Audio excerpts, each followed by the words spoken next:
Hey guys, welcome back. All right, today I am going to be talking about Weird, the Al Yankovic biopic. And this is not going to be a review. This is going to be my account of having a cameo as David Bowie in the film. When the film came out, I saw myself there and I posted some pictures online. I was all excited. And I had no idea that so many people I know would be as excited as I am about my appearance in the film. I've worked on a lot of things, and there are always certain people who are excited about this, that, or the other. But the response to me being in this film was crazy. Like, people I haven't talked to in literally like 2 decades write me, I just saw you in Weird. Oh my gosh. So, had I known that it would be such a thing, I would have probably made this video a little earlier so that it would coincide with the release of the movie. But I didn't know. I thought, well, this is cool. No idea of the response. So, to tell the story and also to kind of document this for myself so that sometime in the future I can look back at this video and say, what was I thinking about this time? I'm going to try to recollect everything that happened as far as getting cast for the part, all the way to being there on the day, filming and so forth. So I apologize if it's slightly winded, but I just want to make sure I cover everything. If that's not interesting to you, then leave now, because here I go. So, how did you get this part? That's people, how did you end up in that? Well, like typical actor type people, I follow a bunch of casting websites that are putting up things for roles for films and are looking for people that look a certain way or can do a certain thing. And I submit to all kinds of stuff. Well, this posting had come up multiple times. It was looking for 3 people. It was people lookalikes for David Bowie, Elton John, and Alice Cooper, I believe, were the 3 that they were looking for at the time. I can double check, but pretty sure those were the ones. And typically on these casting websites, you'll see a post. It'll come up once, and you never see it again. They usually find the person they're looking for, or sometimes it's a group of people. And, if you submit quickly, sometimes you get a part, whatever. Well, this post came up multiple times. I saw it, and I was like, oh, that's interesting. But I don't feel like I look like any of those people particularly. So I was like, And it came up again. And I was like, man, there's that post again. A few days later, they haven't found the people yet. And then it came up again. So then I was like, I wonder if I should submit to this just to see what happens. And I'm like, okay, I don't really look like Elton John. Maybe with some makeup, I could get away with Alice Cooper, depending on, the whole thing. I'm like, let me see what David Bowie looks like. And I know what he looks like on camera, but I was going to go look up his physical attributes online. And it turns out we're the exact same height. So he's 5'10", I'm 5'10". We're both pretty skinny. So I'm not as skinny as he was in the 80s, but our weight was about the same as he got a little bit older after he stopped doing so many drugs. We were about the same size. So I was like, oh, I'm actually pretty close height, physical size. My face doesn't look like his, but overall, like, close to his size. So maybe I'll see. And the casting was looking, they wanted a headshot and a full-length body shot. So that's what I sent. I sent a headshot of me with I have a very bald head under here. Bald Gordon, just normal. And then a shot of me standing there, full body in a t-shirt looking how I look. And a couple days later, they wrote back and they said, hey, can you try to match this photo? And it was a picture of David Bowie, all in his Ziggy Stardust makeup, as Ziggy Stardust. So it was like, he had full crazy makeup, lipstick, and he had this big circle drawn on his head and some makeup, pink spiky hair. And I was like, okay, I'll go for it. So I went and raided my wife's makeup bin and found the colors I thought would work. And I did my whole face up as closely as I could to look like David Bowie's. And I cheated some of the contours because my face is like, my overall shape is actually pretty close, but my chin's not as wide. My eyes are a little deeper, and I got dark eyebrows. So I did the makeup to cheat it, and I kind of contoured my cheeks a little bit just to make me look a little slightly more gaunt. I cheated my chin a little bit with some makeup.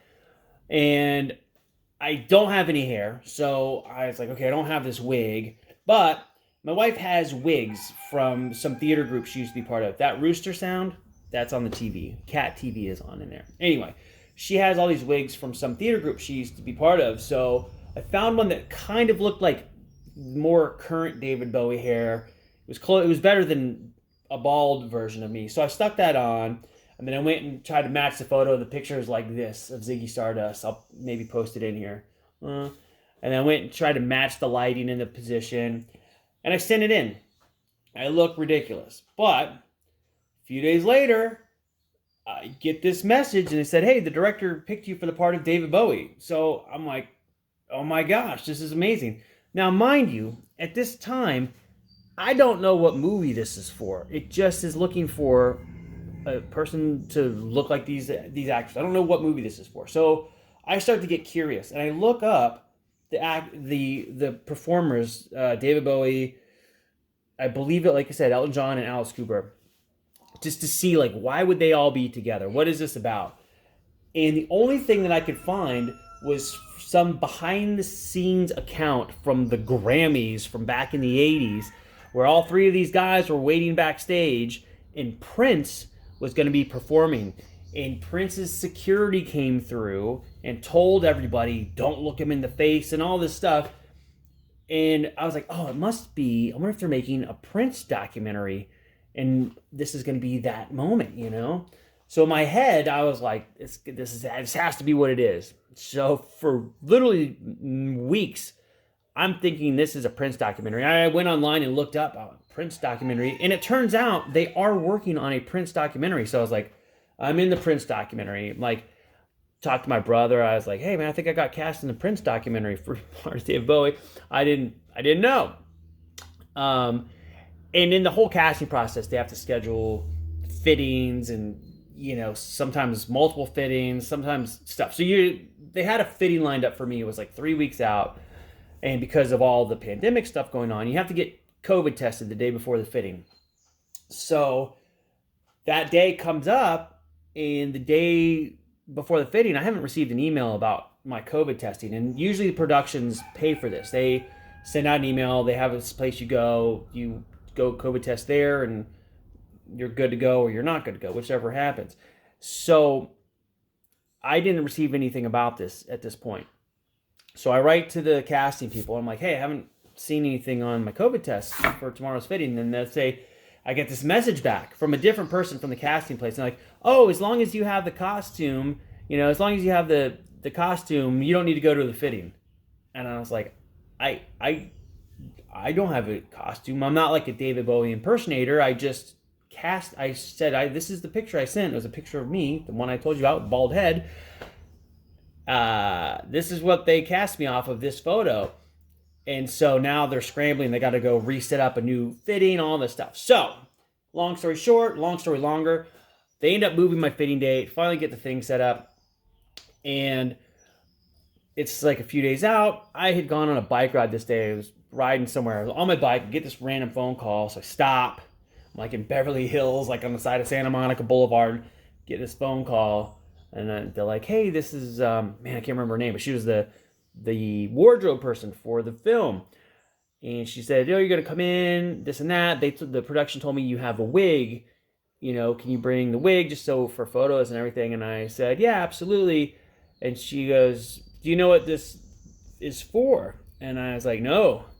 And she said, it's for this Weird Al film. And I was like, oh, because for literally weeks, I thought I'm going to be in this Prince documentary. Nope, it's a Weird Al film. And then I got even more excited because Weird Al is fun as a musician. It's fun. But UHF is one of my all-time favorite movies. I love that movie. I own 2 copies of it. Watched it dozens and dozens of times. So to think, oh my gosh, I might be in a Weird Al thing, that's pretty neat. Still didn't realize it was going to be like the Weird Al story. I just heard it was a Weird Al's making his movie. So anyway, go to fitting. They put me in the stuff, all the David Bowie outfits. They had like 20 of them. And initially, they cast me off of the Ziggy Stardust look. So I thought it was going to be that. And because of this weird kerfuffle with having the costume, I decided to order a Ziggy Stardust looking wig just in case. Turns out they wanted to do more like the Let's Dance David Bowie with the bleach blonde hair after the Ziggy Stardust stuff. So the first wig out the window, the previous wig, it's closer but not right, but I had it with me just in case. Did the fitting, all went well, and then I had to go meet with like the hair department, and they were gonna get me like a legit, like a really good wig apparently. And when I got to set on the day, which was a couple weeks later, they ended up buying some really, really cheapo blonde crazy wig, which you can see in the film, and it was really hard to work with. It took them like 90 minutes to try to make it kind of look right because it just wouldn't style properly. It was it was a thing. But anyway, it was fun. I went to the makeup department. They kind of did me up. They didn't really do as much makeup on me as I expected. I didn't expect prosthetics or anything, but I figured they would like cheat the contours with some shading and stuff, and they really didn't. They just kind of lightened my skin, lightened my eyebrows a little bit, and I got a contact, which is a different color, which I know David Bowie's eyes aren't different colors. One of them is dilated, so it looks like it's brown, but he's got two blue eyes, and one is dilated all the time. So they gave me the contact that was a different color, but you know, serves the purpose. And did the hair. And as I'm there at the holding area waiting, I see Conan O'Brien shows up. And I see Jack Black show up. And then Rainn Wilson's there. And I see Daniel Radcliffe walking around. There's all these like celebrity people that I know, like famous people are there. So it was like, oh my God, this is freaking cool. Look at all these people. A lot of times with these things, unless you're a principal and they give you a script ahead of time, you don't know what you're doing. You just show up, you're going to be the character. And I got cast as like kind of like background, featured background, not a principal part where you have lines and so forth. So I didn't know what this was going to be. And I get there and the day is just getting better and better because I start to see that they have celebrity lookalikes from just all of these famous 80s people are all just there. It was awesome. And there's like a holding area, like a base camp where you meet up. They do the hair and makeup and wardrobe and all that stuff. And then they take you in a shuttle over to the location. And for these locations, they rented a house, which had the pool. So there's what you see in the film with the pool and the pool party and everything. They rent that house. But they also rented the house across the street. And we had the whole backyard for all of the people that were at the party, all the background performers and so forth were all there, staging area, so we all hung out over there. They also rented the houses, like probably 6 houses or 7 houses on the street. They rented so they could park all the movie trucks up and down the road and have Crafty and all. Sorry, heard a jet or something. All the movie supplies that they need, the lighting trucks and all that stuff has to be parked somewhere. So they just rent all these houses up and down the street. So half the houses on the street have movie production stuff parked in their driveways, which is pretty funny. But yeah, I get there, they bring me onto the set, which is the background of the pool, and they're like, okay, you're gonna stand over there with Grace Jones, which there's another lookalike for Grace Jones. And right when I get there, they're getting ready to shoot this scene, and I look around. There's like Alice Cooper and Frank Zappa and Gallagher and Salvador Dali, just like ridiculous. And they're all like in the garb that you would see them in at a performance. And I was already like, this is the funniest thing, man. I love this. This is great. I'm so excited at this point.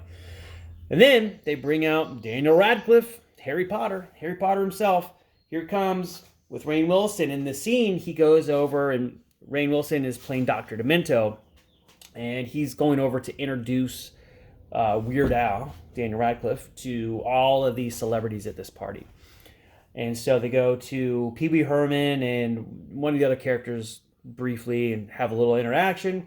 And then they came over to myself as David Bowie and Grace Jones, and I get the introduction. Got to say hi to Daniel Radcliffe, shake his hand, whole thing, and Rainn Wilson, hey, it's nice to meet you, and all this. That got chopped out, but you could see them in the film where they're starting to walk toward us. They did multiple takes, and what's kind of cool is that between those takes, if you've seen the film, I don't want to spoil anything if you haven't, but they do the introductions, and they have a couple inserts of people talking about this new Weird Al guy. And then they cut to this whole interaction between Jack Black, as Wolfman Jack, and Daniel Radcliffe, where it's like a challenge, and Daniel Radcliffe has to make up a song based on a Queen song. And so when they're turning all the camera equipment around and getting reset up for that shot, Daniel Radcliffe is standing like right next to me.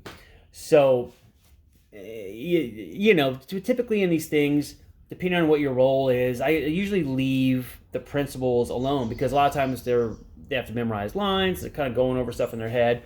But this set was very relaxed, so a lot of times on almost every other set I've ever been on, if they were going to reset the cameras, all the principal actors would leave and go to their trailer, wait somewhere. They just wouldn't be there. They would have a stand-in to fill in for them. But on this film, all the principals just hung out with all of us peasant background people, which was really fun. But anyway, Daniel Radcliffe was right here. So I'm like, how's it been going? Because he's been on the shoot, was, you know, only been going on for a few days at this point. He goes, oh my gosh, it's been so much fun. Just starts going on. Tell me all this, so freaking friendly. He's like, this is a wig. He goes, but I really grew this mustache. This is great. My girlfriend hates it. Tell me all the stuff he's learned on the accordion. So nice. And you would think that like a child actor so famous would be like corrupted in the brain from the amount of fame that he has. And he couldn't have been a nicer guy. Just so friendly. So if you're wondering, he was awesome. Super nice. Rainn Wilson, super nice. Jack Black, super nice. Everybody was awesome. It was a very fun day. Probably the most fun day I've had on a set ever. It was so fun. But yeah, so that was it. They shot the thing. They did the scene with Weird Al, Daniel Radcliffe playing the song, and they do the crowd shots. And at one point, Weird Al, who's actually there as a producer, the real Weird Al, came out and handed us all these goofy instruments, and they filmed us all playing these instruments along with the song. There's a couple clips of people, you know, doing some weird instrument, but everybody, the whole crowd, they had a big box of instruments they handed out, and I had one of a vibro slap. They go, you hit them, you know. That's what they gave me. It didn't turn up in the film, but it was pretty fun. So I got a vibro slap, and the scene is in the film. He says, "Somebody bring me my accordion." Which, that was one take. And all the other takes, he said, "Someone give me an accordion." And I thought that was funnier because it was so random. Like, you're just a random pool party and somebody's going to have an accordion for you. That made it so funny. But someone bring me my accordion. And then they brought it out. It was still funny. But I thought there were some other takes that were funnier. I don't know why they didn't use them. This is how it goes sometimes. But anyway, yeah, that was pretty much it. We shot the day. Finished up, and on the way out, I like checked in. I had to drop off my wardrobe and my wig. When I was leaving the hair trailer where I dropped my wig off, I come out and I see Madonna out there, who I hadn't seen all day. And I was like, "Oh my gosh, you look awesome." And she's like, "Thanks." I'm like, "Where you been all day?" She's like, "Oh, I was hiding, you know, like we were filming some other stuff here and there." And I was like, "Oh, that's awesome, man. Good luck, have fun." And I left. And it turns out it was, what's her name? Evan Rachel Wood from Westworld. I didn't know she was playing Madonna. I did not recognize her in the Madonna gear. Everybody's super friendly. It was a fun time. But yeah, the way you get these jobs is so random. So sometimes you don't even know what you're going in for. I didn't go into it thinking, I'm going to be in the Weird Al thing. I'm going to get in there. It was just a random casting thing that I submitted to randomly. The only reason I even submitted to it is because I saw it pop up so many times. I was like, I'll just give it a shot. And that's how it went. Just dumb luck and one little piece of effort. And then there I am. But yeah, it was a great experience. Really fun time. And hopefully this answers some questions to anybody that I've had a lot of people ask me, like, how'd you get that? How did it happen? So that's how it happened. That was it. So anyway, hopefully that was mildly informative. And if you got questions about it, let me know in the comments and I'll try to answer them. But yeah, fun times. Look for me in Weird if you haven't seen it yet. I'm at the pool scene. David Bowie. Crazy. All right, you kids have a fun time. See you later. Bye.